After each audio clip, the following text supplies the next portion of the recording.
Prime Minister announces $1.3 billion Christmas mitigation works, welcomes 19 new straddle carriers worth $20 million at the Port of Kingston, and delivers the inaugural Edward Philip George Siaga Human Development Lecture.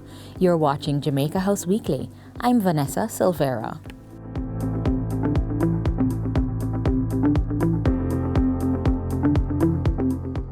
It is not just these straddle carriers that we are investing in. There is more to come.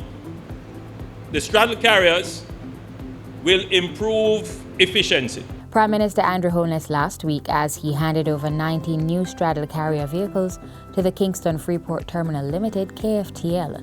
The vehicles, worth $20 million, are set to boost the efficiency of operations at the port by improving the loading and unloading of containers. Mr. Holness said government continues to invest in operations at the Port of Kingston to make it the most competitive in the region. So the government, through the PAJ, is looking at other lands in this area that could become available to support the expansion of the port and the expansion of the logistics operations which are associated. The latest acquisition of the 1941-foot freight vehicles brings the number of straddle carriers in the KFTL's fleet to 29.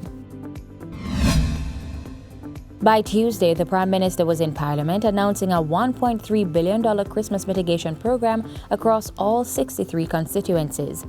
Each constituency will now be allocated $21 million to carry out road patching, debushing, drain cleaning and garbage collection activities. The funds are an increase to last year's $16 million allocation. I want every Jamaican to understand and appreciate that this government will place this country, will place our economy in a position where we will be able to repair their roads, their bridges, their drains. Mitigation works are usually carried out at the start of the Atlantic hurricane season in June, at the height of the season in August, September, and at the end of the season in November, December. Still in Parliament Tuesday, Prime Minister Andrew Holness disclosed that the damage caused by Tropical Storm Ian now stands at $889 million.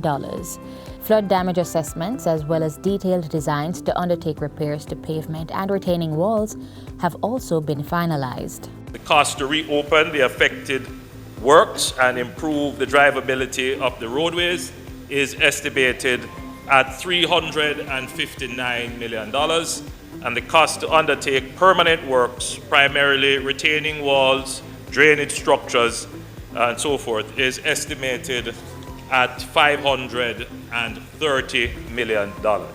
The Prime Minister was quick to add that the works will be undertaken on a phased basis due to budgetary constraints. The government is proposing a program of targeted interventions with priority rankings as follows. As I've said already, we're focusing on reopening block roads, which we have essentially achieved. Cleaning of critical drains, which are now heavily silted. Patching of main thoroughfares, which have been scarred. And the construction of new structures, retaining walls, river trading, etc., as funds become available. The National Works Agency and the municipal corporations are being tasked to oversee the repair works. Clarendon sustained the most damage during the passage of Tropical Storm Ian, with the road repair bill standing at $649.7 million.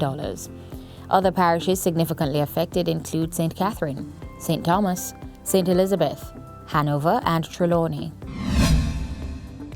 On Thursday, Prime Minister Andrew Holness reiterated the relevance of the 40-year-old Hart NSDA Trust to Jamaica's development architecture.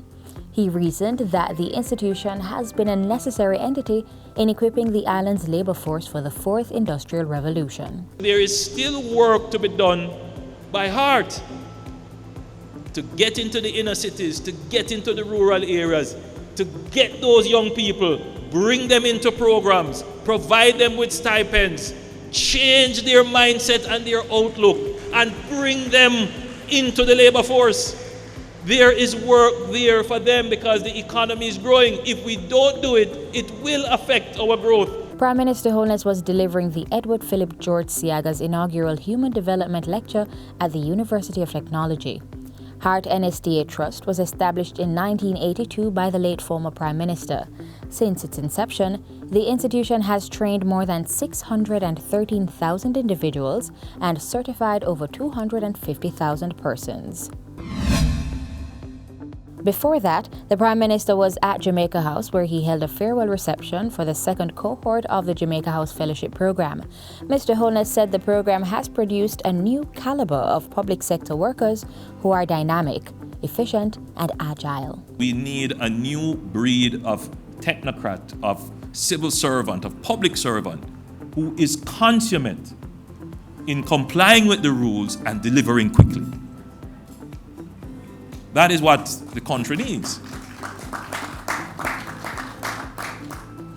And for us to engender that, we need to create a nursery, an oasis, an area where we bring in talent and expose them to the difficulties of government, the difficult choices that are often operating in conflict with each other, and you have to resolve them.